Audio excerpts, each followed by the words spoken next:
Good morning students. मैं doctor Vijendra Singh Tanwar, associate professor in English. वर्तमान में मैं राजकीय महाविद्यालय गुढ़ा में पदस्थापित हूँ। जो वीडियो श्रृंखला आपके लिए बनाई जा रही है, उस कड़ी में जो आज का जो वीडियो है जिसमें हम बातचीत करेंगे, वो बीए पार्ट प्रथम के विद्यार्थियों के लिए है जिन्होंने अंग्रेजी साहित्य विषय को चुना है। और अंग्रेजी साहित्य में भी पेपर फर्स्ट जो कि पोइट्री का सेक्शन है, उसमें जो आज की जो पोएम है जिसको हमने चुना है, वो उसका टाइटल है द लोटस। और इसकी जो रचनाकार या कवित्री है वो है तरुदत्त। और इस वीडियो में हम इस पोएम के एक्सप्लेनेशन की बात करें, क्योंकि जैसा कि आपको मैंने कई बार बताया कि एक्सप्लेनेशन का क्वेश्चन भी कंपलसरी है और ये 20 नंबर का क्वेश्चन है। और अगर आपको एक्सप्लेनेशन आ गया तो समझ लीजिए आप किसी भी प्रश्न का उत्तर दे सकते हैं। तो सबसे पहले हम तरुदत्त के बारे में जानते हैं, जो कि इसकी कवित्री है, लेखिका है। तरुदत्त देखिए बहुत ही इंपॉर्टेंट कवित्री है हिंदुस्तान के इतिहास में, कि 1856 में जन्म हुआ और 1877 में इसकी डेथ हो गई। यानी कि ये केवल 21 साल की एज तक ही जीवित रही। लेकिन 21 साल की एज में इसने वो उपलब्धि हासिल की कि आज तक कोई भी कवि या कवित्री हासिल नहीं कर पाया। जिस जमाने में ये उस वक्त इंडिया के अंदर क्रिश्चियनिटी का काफी जी प्रभाव था, और उसके पिता जो दत्त साहब थे वो क्रिश्चियनिटी से प्रभावित होकर इनका सारा परिवार ने क्रिश्चियनिटी 1862 में अपना ली थी, यानी कि ईसाई बन गए थे। उसके बाद ये विदेश में गए। ये 3 बहन भाई थे। सबसे बड़ी थी उसका भाई अबजू, फिर अरुदत्त और तरुदत्त। 3 साल का एक गैप था। तो पहले इसके जब 9 साल की तो इसके भाई की डेथ हो गई थी। तो ये तो भुलाने के लिए दोनों बहनें अरुदत्त और तरुदत्त अपने परिवार के साथ फ्रांस में घूमने गए, इन यूरोप में घूमने गए। तो वहां पर इन्होंने फ्रेंच भाषा सीखी दोनों बहनों ने, और जो फ्रेंच जो पोएम्स थी वहां की पढ़कर उनको इंग्लिश में ट्रांसलेट कर दिया दोनों बहनों, यानी कितनी छोटी सी उम्र में। और उसका जो नाम दिया वो ए सीफ ग्लीन इन फ्रेंच फील्ड्स 1875 में जो पब्लिश हुई थी वो। और उसके बाद इनका परिवार, क्योंकि क्रिश्चियन जरूर बन गए थे लेकिन बैकग्राउंड हिंदू थी, तो हिंदू माइथोलॉजी जो संस्कृति का विज्ञान था, बंगाली भी आती थी, इंग्लिश भी आती थी, और तो उन्होंने इंडियन चीजों पर या इंडियन थीम्स पर बहुत सारी कविताएं लिखी है। यानी कि बहुत ही कह सकते हैं हम उस जमाने की टॉप की कवित्री थी। अब अगर हम इसकी बात करें तो फर्स्ट इंडियन पोएट मानी जाती है जिसने इंग्लिश में लिखना शुरू किया। ग्रेटेस्ट राइटर है इंग्लिश लिटरेचर की, जिसको कि आज तक याद किया जाता है उसकी रचनाओं में इटर्नल चार्म, आकर्षण के कारण। वो वर्सेटाइल जीनियस थी, ऑलराउंडर थी, बहुआयामी थी। वो नॉवलिस्ट भी थी, उसने पहला उपन्यास भी लिखा है फ्रेंच भाषा में, ट्रांसलेटर भी थी, कवित्री भी थी, और न जाने क्या क्या उसमें गुण थे।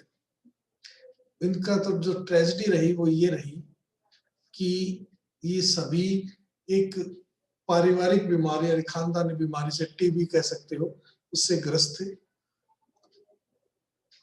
1973 में इसकी 1964 में तो इसके बड़े भाई की डेथ हो गई थी, फिर 1964 में इसकी बहन की डेथ हो गई, और 1977 में इसकी भी डेथ हो गई थी। यानी तीनों बहन भाई ज्यादा जीवित नहीं रहे। तो वो चीजें भी हमें ध्यान में रखनी, जब हम इसकी दूसरी पोएम पढ़ेंगे तो उसमें ये रेफरेंस काम आएगा। तो ये केवल 21 साल की युवावस्था में इसकी डेथ हो गई थी, लेकिन अपने पीछे प्रोज और पोएट्री का एक ह्यूज कलेक्शन, संग्रह छोड़कर गई है। उसकी जो रचनाएं हैं बहुत ही स्किलफुली, बड़ी निपुणता के साथ एक युवा दिमाग के द्वारा रची गई है और उसमें बहुत ही एक शक्ति है प्रभावित करने वाली, एक गुड लिटरेचर बनने की उसमें गुणवत्ता है। वो केवल इंग्लिश ही नहीं बल्कि उसमें फ्रेंच, जर्मन और संस्कृत भाषाएं भी उसको आती थी। वो युवा थी बहुत ही अपने जमाने की और इसीलिए आज उसको 150 साल बाद भी याद किया जाता है। उसकी जो रचनाओं को अगर हम अध्ययन करें तो हमें पता चलता है उस जमाने में साहित्यिक और समाज में क्या परिवर्तन हो रहे थे, खास करके 19वीं शताब्दी के अंत में इंडिया में नहीं यूरोप में वो हमें देखने को मिलते हैं। जो फ्रेंच, जैसा कि पहले मैंने बताया कि जो फ्रेंच की जो पोएट्री उसने ट्रांसलेट की इंग्लिश में, उसका नाम उसने जो टाइटल दिया था वो था ए सीफ ग्लीन्ड इन फ्रेंच फील्ड्स। सीफ होता है पुली, जैसे अपन गेहूं काटते हैं, गेहूं काट के उसकी गठड़ी वो पुली बना लेते हैं, जिससे उसी प्रकार एक पुली एक एक तिनके से पुली बनती है, उसी प्रकार उसने फ्रेंच के एक एक पोएम को ट्रांसलेट किया। लगभग 200 पोएम दोनों बहनों ने मिलकर की थी, उसको नाम दिया जो फ्रेंच के फील्ड से हमें कलेक्शन किया है, जिसके बारे में, जिसकी क्वालिटी को देखकर एक बहुत ही एडमंड गोस था जिसने ये कहा कि यदि मॉडर्न फ्रेंच पोएट्री को एंटायरली खो भी जाए, जल जाए खो जाए, तो भी कोई दिक्कत नहीं, हम इसकी इंग्लिश ट्रांसलेशन से जो इंडियन वर्जन में जो इसने लिखी है तरुण दत्त ने, उससे वापस उनको ट्रांसलेट कर लेंगे। उसने इंडियन थीम्स, विषय वस्तुओं पर और इंडिया के हीरो हीरोइंस के बारे में काफी लिखी है। जैसे इंडिया के हीरो हीरोइन कौन, जैसे सत्यवान, सावित्री, सीता, लक्ष्मण, ध्रुव, एकलव्य, दशरथ, प्रहलाद और उसके पिता हिरण्यकश्यप, इनकी कहानियों पर भी उसने कविताएं लिखी है। यानी सारी इंडियन मटेरियल है। However this sheaf gleaned in Sanskrit fields, जो हमारी संस्कृत भाषा में इन पर बहुत ज्यादा रचनाएं लिखी हुई है। केम आउट इन 1882, ये प्रकाश, वो तो 1875 में जीते जी हो गए थे, लेकिन ये 1882 में आई पोस्ट हुमसली। पोस्ट हुमसली का मतलब मरणोपरांत, मरने के बाद। और इसका जो उसने टाइटल दिया उसके पिता ने छपवाई थी वो था ancient ballads and legends of Hindustan. और एडमंड गोस, जिसके बारे में था, बहुत अच्छा लिटरेरी पर्सन था यूरोप का, उसने लिखा लिटरेचर हैज नो ओनर्स, कि साहित्य में ऐसा कोई सम्मान नहीं है, which need have been beyond the grasp, पकड़ पहुंच of a girl who at the age of 21, कि जो इस लड़की ने, युवा लड़की ने, जो उसने 21 साल की उम्र में, उसकी पहुंच से कोई भी सम्मान बाहर नहीं है। इन लैंग्वेजेस सेपरेटेड फ्रॉम हर आउन, उसने जो जिन भाषाओं में लिखा जो उसकी मातृभाषा नहीं थी, बाय सो डीप एक जो इतनी दूर तक खाई है उसकी और उसकी मदर भाषा में और दूसरी भाषाओं में, had produce so much lasting worth, इतना जबरदस्त परमानेंट वर्थ यानी वैल्यू का चीज उसने प्रकाशित की। सी आल्सो रोट नॉवेल्स, लिखा। In short Toru Dutt was a poetess of the first order, first class कवित्री कही जा सकती है। ये तो था कवित्री के बारे में, और ये हमें जान लेना चाहिए कि ये ऐसी कवित्री कोई हुई नहीं जिसने 21 साल की एज में मरने से पहले इतनी बड़ी उपलब्धि हासिल की हो। न इंग्लैंड में हुई, न इंडिया में हुई, दुनिया में कहीं नहीं। अब आते हैं पोएम के बारे में। जो तो पोएम का जो टाइटल है द लोटस, लोटस एक फूल है और ये एक हिंदू कल्चर का सिंबल है।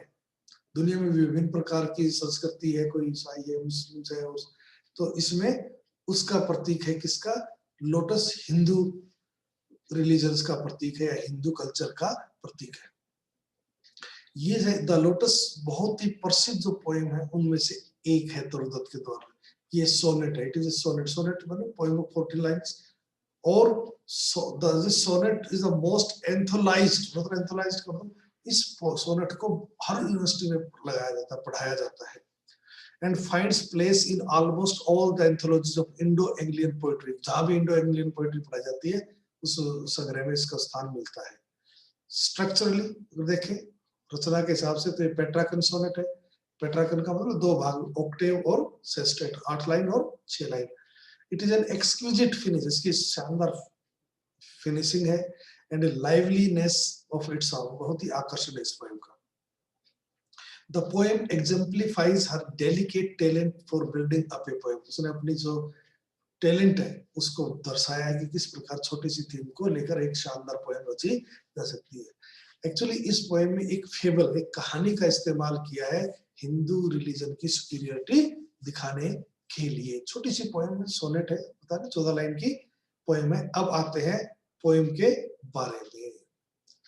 पोएम को समझने के लिए काफी चीजें हमें दिमाग में रखनी पड़ेगी कि जो कवि ने एक फेबल, फेबल का मतलब होता है कहानी, कहानी बनाई है ये दिखाने के लिए, और कुछ मिथ है उनसे जुड़ी हुई। जैसे सबसे पहली मिथ है लव। लव का मतलब था god of love, cupid, so Kamadeva कहते हैं। Love came to Flora, Flora जो है goddess of vegetables and flowers, वनस्पति की देवी, यानी कि कामदेव यानी प्रेम का देवता वनस्पति की देवी के पास गया, आस्किंग फॉर ए फ्लावर, और उनसे पूछा या कहा, रिक्वेस्ट की कि मुझे एक ऐसा फूल दो that would of flowers of undisputed queen, undisputed unquestionless, नीचे मीनिंग दिए हुए हैं, आप इनको भी थोड़ा ध्यान से देखें जब पढ़े, कि अनडिस्प्यूटेड अनक्वेश्चनलेस, जिसमें कोई विवाद नहीं, निर्विवाद, कि ऐसा फूल दीजिए जो कि नंबर 1 फूल माना जाता हो, सबकी रानी हो, फूलों की रानी हो, इसके बारे में किसी प्रकार को कोई विवाद नहीं हो, सब ये मानते हो कि ये एक नंबर 1 फूल है, इसके बाद जितने भी फूल है बाकी सब इससे नीचे। यानी कि कामदेव ने वनस्पति की देवी से एक ऐसे फूल की रिक्वायरमेंट की जिस फूल पर निर्विवाद या सर्वसम्मति से ये मान्यता हो ये नंबर 1 फूल है। अब इस नंबर 1 की पोजीशन पर को पाने के लिए 2 फूलों में हमेशा से कह लीजिए कंपटीशन हो रहा था। द लिली, लिली छोटा फूल होता है, एंड द रोज, गुलाब का फूल, लॉन्ग हैड बीन, काफी लंबे समय से, फ्रॉम टाइम इमोरियल्स, जो भी है, राइवल्स, राइवल प्रतिद्वंदी, कंपटीटर थे एक दूसरे को, फॉर दैट हाई ऑनर, उस उच्च सम्मान के लिए। कौन सा सम्मान? नंबर 1 की पोजीशन प्राप्त करने के लिए 2 फूलों में कंपटीशन चल रहा था, एक रोज और दूसरा लिली। बार्ड्स, कवि, पोइट्स और पावर, जो टैलेंटेड कवि थे, जो अपने अपने जमाने के महान कवि हुए हैं, हैड संग देयर क्लेम्स, उन कवियों ने अपने हिसाब से उनके क्लेम, दावों को अपनी कविताओं में रखा। क्या कहते थे वो? कहते the rose can never tower, rose कभी वहां नहीं पहुंच सकता, उस ऊंचाई पर नहीं छू सकता, लाइक द पेल, थोड़ा whitish lily, with her Juno mien. अब जूनो का मतलब समझ लीजिए, जूनो जो है जैसे ancient Roman goddess of beauty and grace, उसका जो चेहरा कितना आकर्षक होगा, वैसा आकर्षण है उसकी आकृति में। किसकी आकृति में? रोज की आकृति में, नहीं सॉरी, लिली की आकृति में। मियन होता face, appearance, behaviour of typical expression, उसका फेस, जो जूनो का जैसा चेहरा है वैसा चेहरा है लिली का। दूसरे शब्दों में लिली जो है बहुत ही अट्रैक्टिव है, बहुत ही आकर्षक है, और उस तक रोज कभी नहीं पहुंच सकता। यानी ये कवि वो थे जो लिली के फेवर में कहते थे। दूसरा क्या कहता? But is the lily lovelier, दूसरा ग्रुप कहता था कि क्या लिली बहुत ही सुंदर है, लवलियर है मतलब उससे बेटर है, रोज से बेटर है, प्रशंसनीय था। यानी कि ये भी अभी सर्वसम्मति से इस पर फैसला होना बाकी था, ये भी प्रश्न था, इसका उत्तर अभी सर्वसम्मति से प्राप्त नहीं हुआ था। 10 बिटवीन फ्लावर फैक्शंस, इस प्रकार फूलों में फैक्शन में ग्रुप, छोटे छोटे बड़े समूह में छोटे समूह बन गए। रिंग क्लैश्ड, टकराते रहते थे। द स्ट्राइफ और स्क्वायरल, झगड़ा। इन साइकीज भाव, साइकी जो है, अब इसके बारे में थोड़ा सा जान लीजिए, थोड़ा माइथोलॉजिकल कैरेक्टर है साइकी। साइकी एक 3 राजकुमारियां थी, उसमें सबसे छोटी थी साइकी, बहुत ही सुंदर थी, और इतनी सुंदर थी कि लोगों ने जो गॉडेस वीनस थी, जो देवी ब्यूटी की देवी, उसकी पूजा करने के बजाय साइकी की पूजा करनी शुरू कर दी थी। इससे वीनस बहुत नाराज हुई, उसने अपने बेटे क्यूपिड से कहा कि इसको इस प्रकार का सिस्टम बनाओ कि ये किसी राक्षस से, किसी ड्रैगन से प्रेम करने लग जाए। तो उसने तीर निकाला, क्यूपिड ने, लव गॉड ऑफ लव ने, और उसको मारना चाहा। तीर का ये क्या सिस्टम है, जिसके वो खरोच कर देगा, स्क्रैच कर देगा, वही साइकी से प्रेम करने लग जाएगा। तो जैसे ही क्यूपिड ने कहा, उसने गलती से अपने आप को खुजा लिया या टच कर लिया, स्क्रैच कर लिया, और वो खुद साइकी से प्रेम करने लग गया। अब इस बात को उसके माँ बाप ने माना नहीं, तो उन्होंने उसको मारने के लिए पहाड़ पर भेज दिया। तो वहां पर वो हवा चली, और हवा से वो एक बहुत ही शानदार सोने के महल में, जिसमें सब सुविधाएं उसमें पहुंच जाती है। वहां पर जो इसका लवर है यानी कि क्यूपिड, वो आता है, लेकिन वो रात के अंधेरे में रहता है। वो कहता है तुम्हें मुझे देखना नहीं है, अगर तुम देखोगी तो मैं खत्म हो जाऊंगा। तो अब वो धीरे धीरे प्रेग्नेंट हो जाती है, तो उसकी बहनों को बुला लिया जाता है। बहनों को ईर्ष्या होती है, तो वो उसको कहती है कि तू ये चक्कू रख और रात को दिया जला के देखना कि तुम्हारा पति है कौन, कैसा दिखता है। तो वो उसकी बहनों की बातों में आकर रात को अब दिया जलाकर देखती, तो पाती कि मेरे पास तो बहुत ही दुनिया का सबसे सुंदर व्यक्ति सोया हुआ है। वो बहुत खुश होती है, लेकिन उसी खुशी में दिए का जो तेल है वो उस पर गिर जाता है क्यूपिड पर, और वो जल जाता है, और वो भाग जाता है, वहां से गायब हो जाता है। वो पीछे पीछे भागती है, फिर वो कई समस्याओं में घिरती है। वीनस उसको पहचान लेती है, और वो उसको कई असंभव कार्य करवाती है, लेकिन प्रेम से उसके वो सफल हो जाती है वो। और आखिर में लव जो क्यूपिड था वो भी ठीक हो जाता है, और वो उसको आकर अब जुपिटर जो कि सबसे बड़ा देवता था उसके पास ले जाता है, और बाद में उसको एम्ब्रोजिया यानी कि अमृत दिया जाता है, और वो भी अमर हो जाती है। ये कहानी है साइकी की। तो साइकी गार्डन का मतलब साइकी का बगीचा, एक सुंदर बगीचा में झगड़ा हो गया।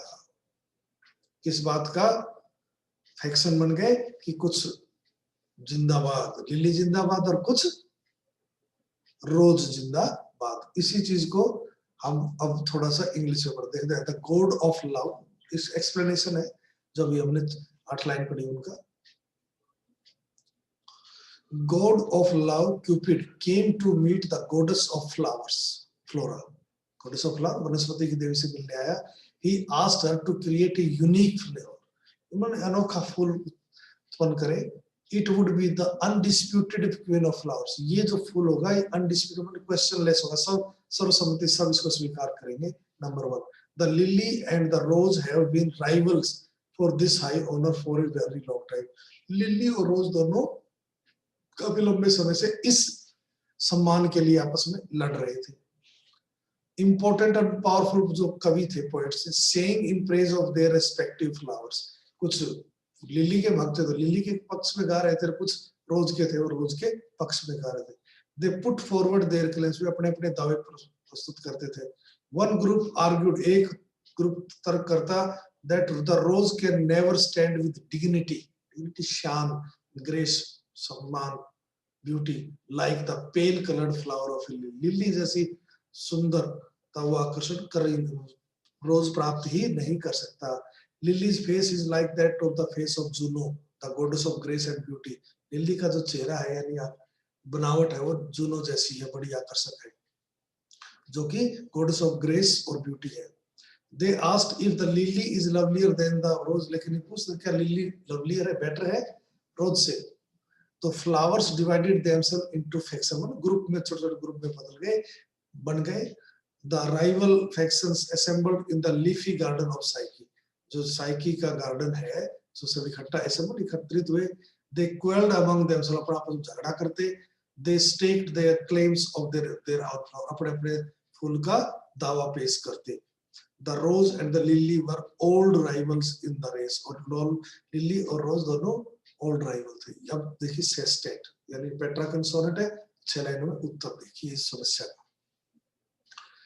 फिर लव ने फ्लोरा से कहा, यानी कि गॉडेस ऑफ वेजिटेबल से कहा, क्या कहा?